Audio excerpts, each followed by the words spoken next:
When my deaf dog had to stay at the vet this week to get a procedure done, the staff asked me, so when he comes out of surgery, how do we wake him up? This question is actually one of the most highly searched deaf dog terms on YouTube, so in this video, I'm going to share some ideas. Hey, it's Natalie here from Canine Concepts. We've all heard the saying, let sleeping dogs lie, and for sure there's value in that statement. Adult dogs need about 16 to 18 hours sleep every day, and puppies need even more. Your dog needs a safe space where they can trust that they're not going to be disturbed. But for deaf dogs, there's one particular situation where I'd argue you pretty much must wake them up, and that's to let them know that you're leaving the house. With most deaf dogs, you suddenly vanishing is going to cause stress. It's usually kinder to gently wake them up and let them know that you're going. I do need to preface this by saying that these techniques should never be used with a dog with a history of aggression or a dog who may be at risk of exhibiting aggressive behaviours if they're suddenly woken up. If your dog is exhibiting aggressive behaviours,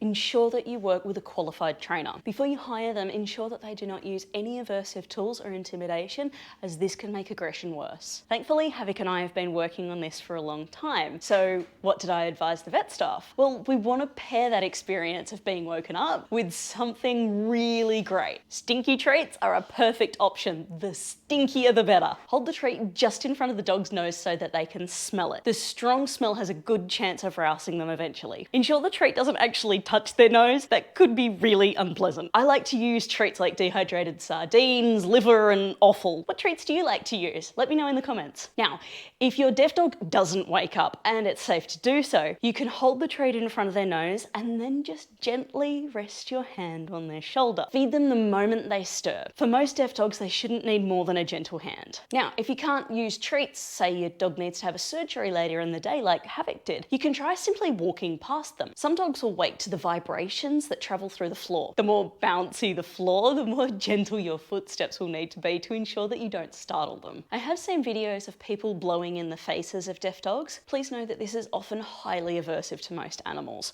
so try other strategies first and closely observe your deaf dog's body language. If they're startled, simply try something else. Just remember, every dog is different and there are no hard and fast rules. Find the strategy that is least startling for your dog, and always pair that experience with something fun. If you found this video helpful, consider giving it a thumbs up so I can help even more deaf dog families. And of course, if you're feeling a little bit lost with your deaf dog, the next video for Deaf Dog Awareness Week will set you on the right path. My top 3 training tips in 3 minutes. I'll post the video right here tomorrow. See you then.